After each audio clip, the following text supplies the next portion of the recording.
I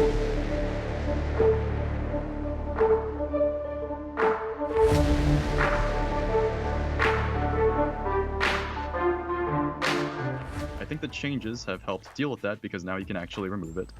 Now it doesn't really explode and do as much afterwards, but I think that's really helpful in drawing it in line. All right, well, we've kicked off the match here. Botalz versus Fantasy. He's got Aldos. What a cool guy. Oh my god. Do you have Aldos Stop yet, talking Exo? about Eldos. No! I pulled a second one recently. No. Actually. What? Stop I have it, 2 Mofu. Eldoses. God. Can I walk off the cast? Is this how this works? No, please, please stay with us. Okay, Please. all right, I'll stay. Mofu, we're still friends. It's okay. Okay, I'm glad. Okay, good. Still waiting on my third. All right, so let's get into this match. This is classic ramp. Botalz is going with the old polyphonic roar style, whereas Fantasy is going more of the Queen of the Dread Sea, opting. I don't believe he has polyphonic roars in his deck. I think he's just going for more of the combo kill that we've seen in more recent past. But yeah, Botalz, if he can get the play points faster, these polyphonic roars can always be a game changer in this matchup. Now, Polyphonic Roar as a card has always been really interesting to me because this card has been around forever. I'm pretty sure it's from the classic set, or from standard, but I haven't really seen it used until very recently. I think Dragon started adapting it in order to beat or be able to take out the control mirror against Haven, back when Aegis was a really popular strategy. Now, how do you feel about Polyphonic Roar? Because I have only seen it just very recently, and I still have yet to make an opinion on it. So it depends about your late game. So you can build your late game to beat the mirror, because I think he's expecting to beat the mirror in several different ways. Polyphonic War basically starts the Bahamut War and says, hey, if you don't play a Bahamut, then you're going to lose probably.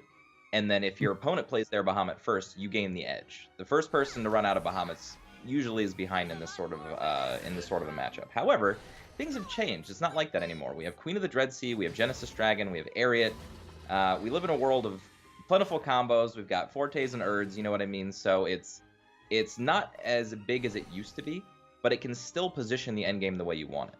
The other thing it can do is with Queen of the Dread Sea, you can play it alongside something else for just massive tempo swing. So realistically, if you can understand your matchups well, Polyphonic War can be a very good tool. That makes a lot of sense to me. Something I've actually seen, as you mentioned before. I've seen someone play Queen of the Dread Sea into Bahamut, into Polyphonic Roar, and I think that is just one of the single strongest plays I've ever seen come out of Dragoncraft. But in a situation like this, or in a matchup like this, where you know the opponent has 3 Bahamuts, it makes me wonder how, well, this is probably not the game to say this, or I'm not completely sure how effective it would be, but Botalz has managed to find a lot of ramp up to this point. I think it's only, like turn 6 or so that he's managed to resolve this? Yes. He's clearly going to do a lot this game. Yes. Fortunately for Fantasy, he's managed to ramp himself at least to 10 for next turn, but he's committing a lot to the board to do this. So realistically, he's actually giving up a lot of resources, and he'll have to pop Botalz' Staircase if he wants to get rid of that Roar. Then again, committing a board like this with double Sybil means that it has to be dealt with also. Thankfully, Botalz had a Breathless Salamander that just cleans that up just right. I've seen people commit 2 Polyphonic Roars before in matchups like these, which goes very much against the using it as a Bahamut bait sort of thing that you've said. But assuming Bahamut comes down, how is Botalz going to deal with that now that he has it? Is he just looking for something from this Staircase, ideally a Dragoon Scyther? He has to hope. That's the plan, right? So if I was Botalz, I wouldn't have even played Rahab here, because I know Bahamut's coming, and if Bahamut's not coming, I win the game anyway. But the Rahab's whatever. It's not a huge deal, but he has to draw something here. This is the one kind of thing that I was talking about. Like, say you play Polyphonic Roar and you bait your opponent into playing Bahamut. If you don't have an answer to that Bahamut, you'll just lose the game. So you have to be careful. But he got lucky with the Staircase. Actually drew 3 different answers to Bahamut, so definitely not worried about it anymore. Now, we see a single copy of an Odin in Fantasy's list. I think alongside the 3 Bahamuts he runs, he's not really going to need to deal with or take much pressure from these Polyphonic Roars after a certain point. But I think looking at the difference in card advantage going on here, with the only difference in life advantage being Fantasy at full and Botalz at 14, I'm actually thinking that Botalz has a pretty significant advantage here. He does, and it really just depends on how he chooses to play the rest of the game out. So if he chooses to pressure Fantasy, I feel like he's in an amazing position. If he does the regular, I'm just going to play a threat, you do something, I do something, it can give Fantasy plenty of time to do something with that Queen of the Dreadsea that's in hand. So realistically, it's all on Botalz here. It's Botalz' game to lose because, like you said, he does have card advantage. He has better options in his hand. He even has another Bahamut if he needs it. So I agree. So, looks like he's not going to opt to pressure, instead wants to make up for the difference in life advantage here, which I find is a really interesting way that a player is forced to play when they know their opponent is playing Queen of the Dreadsea, and that he's desperately staying above about that range of 18, I think it is, health, or 16 even, that dodges a Genesis Dragon alongside Ariader Erd. Absolutely, and realistically, Fantasy's not getting any better. That second Queen of the Dreadsea never feels good. That's really interesting. I actually saw Bad do this yesterday, and you know, I see some Dragon players do it. I'm not even referencing Fantasy at this point. Just running the full combo, right? 3 Queen of the Dreadseas, 3 Genesis Dragons, like multiple areas. Like they just really want that to be their end game. But realistically, sometimes you end up where maybe even like another top deck here would be a Queen of the Dreadsea, and then you're really just not doing anything because you can't just outright play that card, right? Like there has to be some kind of a strategy going into that turn. Before you saying that, I actually never really noticed how much it hurts to have 2 in hand. Right. Because you literally can't play both of them. It is, well, I mean, I guess you could. You could pick Queen of the Dreadsea into a Queen of the Dreadsea, but...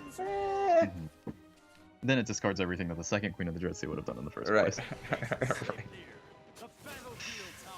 At the very least, not going to need to deal with the second Polyphonic Roar, but Botalz has the full fan of, well, there's a term for this, actually. A lot of Japanese players say this in Japanese streams, for tournaments, or even just streamers in general. They call this Pokerverse, where in control mirrors, when one player has this gigantic hand of a lot of really high-cost things, and they just kind of hold it and can only play 1 card a turn. We see that happen a lot in situations like this.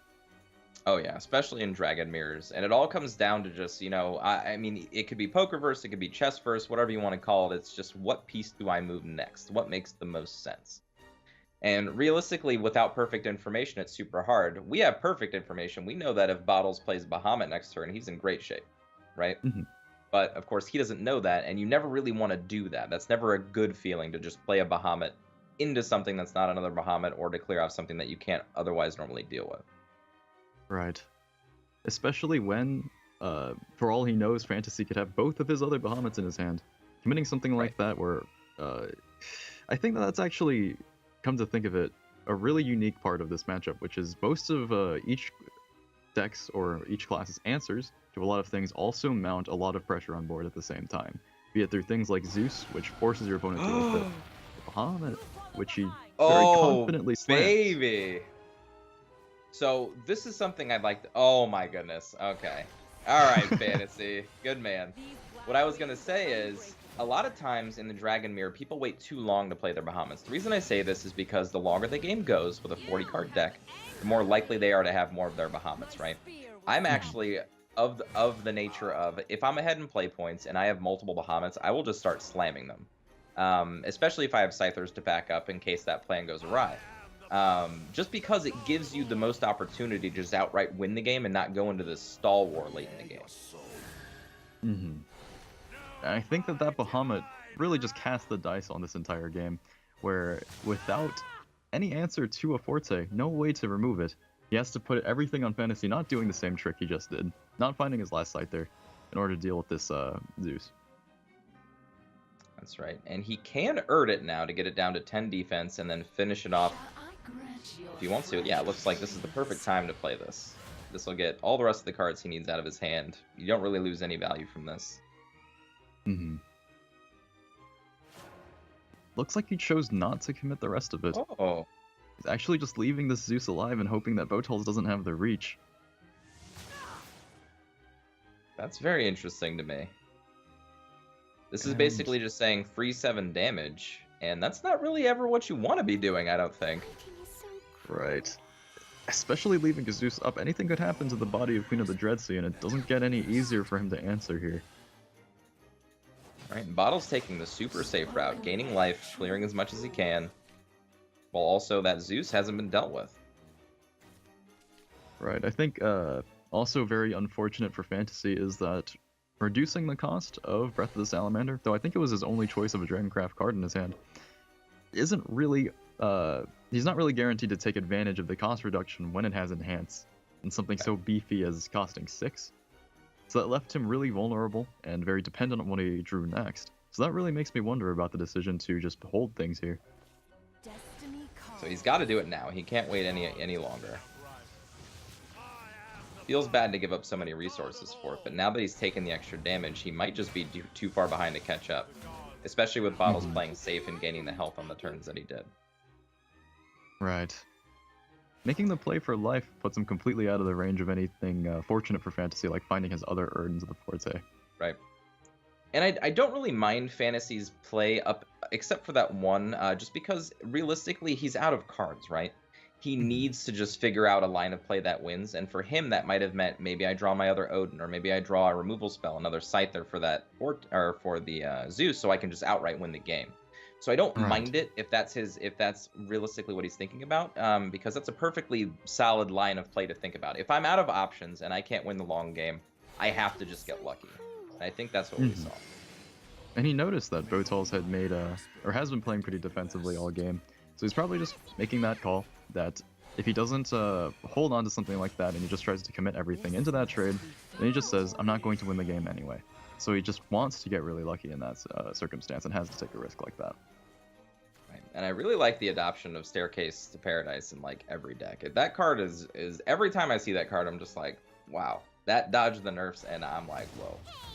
Right.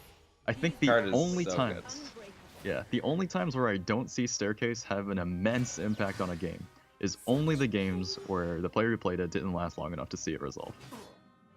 Yeah, that's fair. that's very fair. In fact, the huge card advantage that Botalz has now is largely due to how he was able to use up a lot of his own resources and answers that he pulled off of the Staircase from Fantasy's own Bahamut. Right. And in this type of a match, Staircase popping is like insane, right? Because if Fantasy had a Staircase popping at some point, he might have been able to come back and play more of the back and forth. But he didn't. Botalz takes this game pretty convincingly. Played very straightforward that game. I liked his level of play there.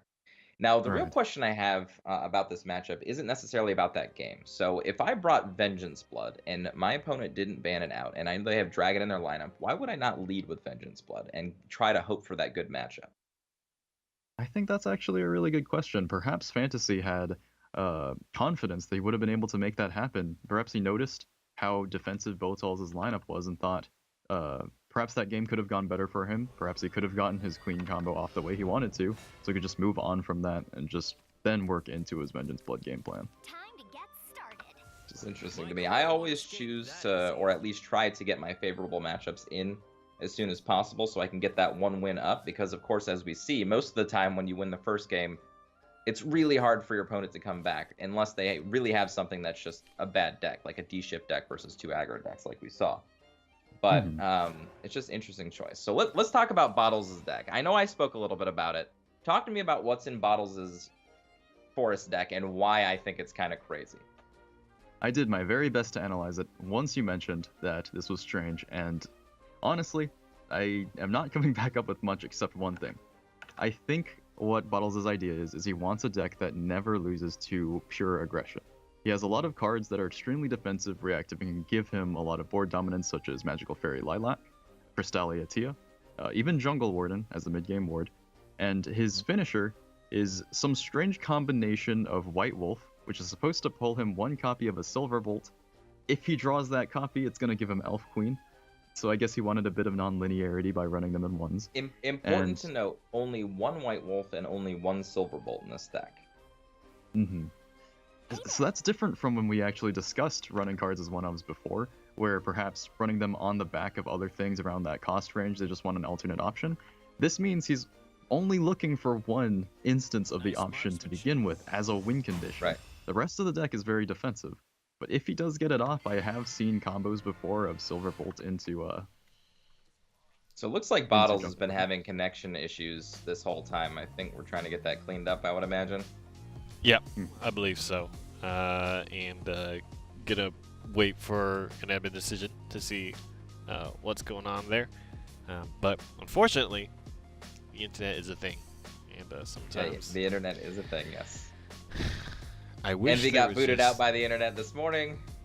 Yeah, And now that's we right. might Oh, have yeah, Bottles I be forgot booted about out by that. the internet. Yeah. Yeah. Not to Mofu. Mofu, you're cool. Hold on. Get to dodge that one.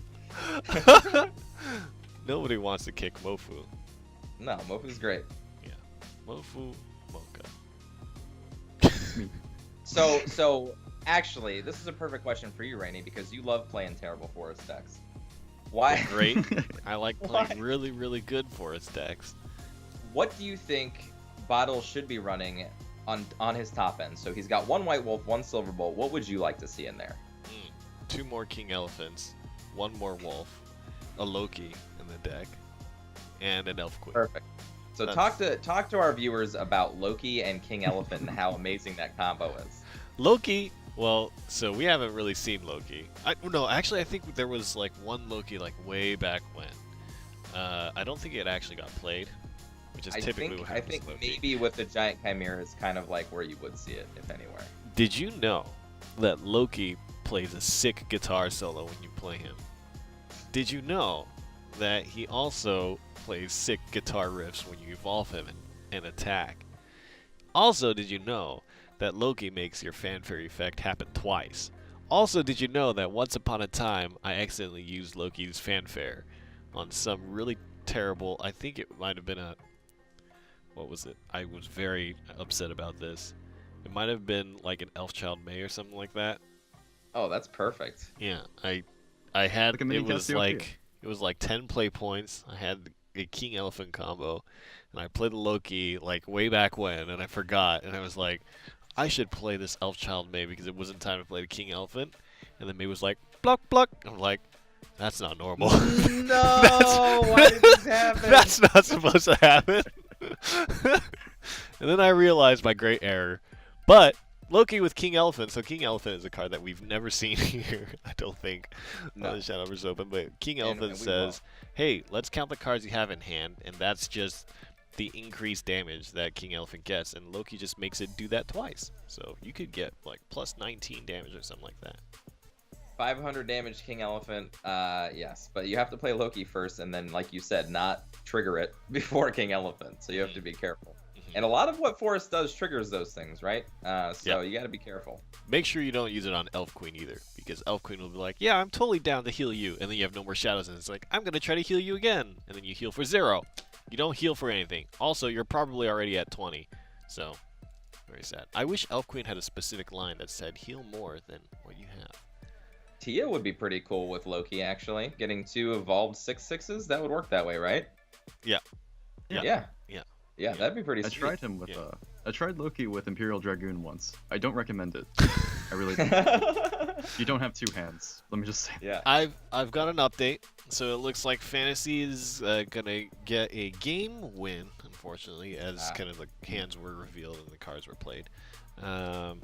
So it's going to be Botalz versus Fantasy 1-on-1 now, and Fantasy can use either of his decks still, just for integrity purposes. Unfortunately, there's not a good way when a player disconnects to kind of resolve that scenario, and we definitely don't enjoy to see this kind of thing happen. Let's talk about what we've learned in the last 2 days. Make sure that you guys submit your decks on time, and make sure that you guys reset your internet before it's game day. Okay? Yeah. To be fair, sometimes the internet just wants to take a hammer and beat you up with it, and then throw your body into a dumpster. That's what the internet does to me. Rude internet, very rude. So, Botalz versus Fantasy. Botalz was doing pretty well. Yet to be determined how his Forest Craft list would do. He probably has devised a much better one than what I would have devised, and I'm sure there's a particular strategy associated with this deck that Botalz is bringing. So let's see how it does. He's also using Selwyn, which is a disagreeable choice, but Oh really? I use Selwyn. I have to talk to you about that one. okay, let's see how these mulligans play out.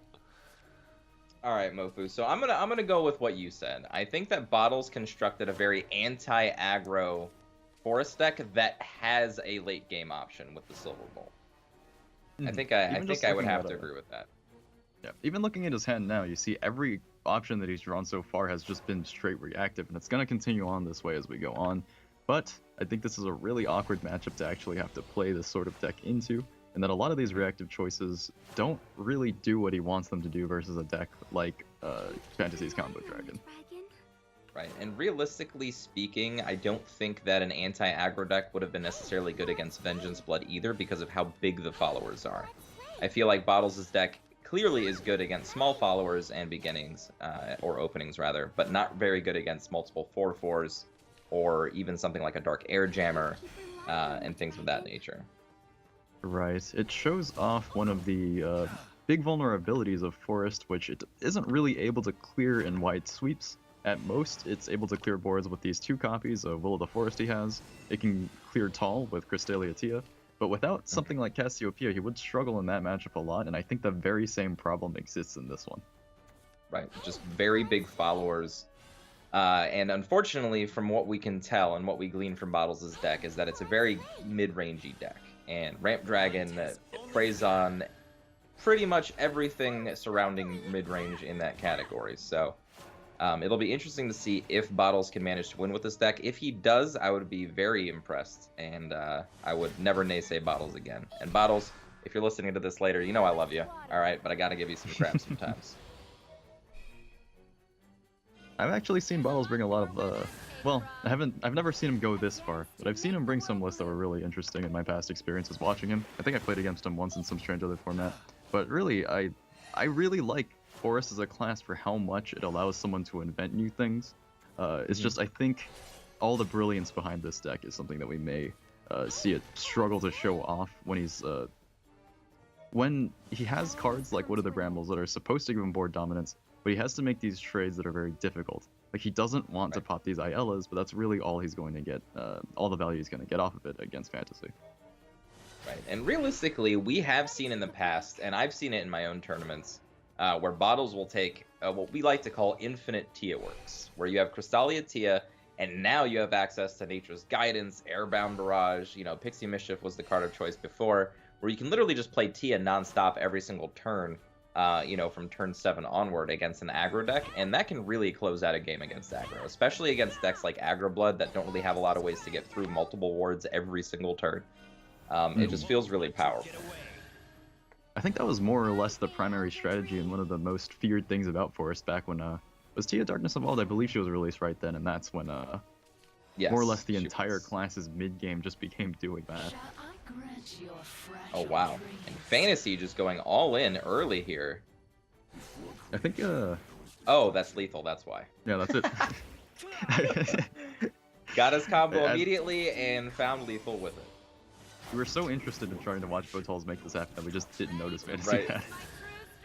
Drew into it, got it immediately. This is why you play the combo, right? I mean, you get it, you win the game. Yeah, yeah. Queen of the Dread Sea. That's another card that we should talk about at some point. That card is quite interesting, but as you can see, very, very effective. Genesis Dragon coming down and doing the old 7 damage, 9 damage combo. Gonna close out that game, and probably, you know, as you guys correctly were talking about, the Forest Crafts list best chance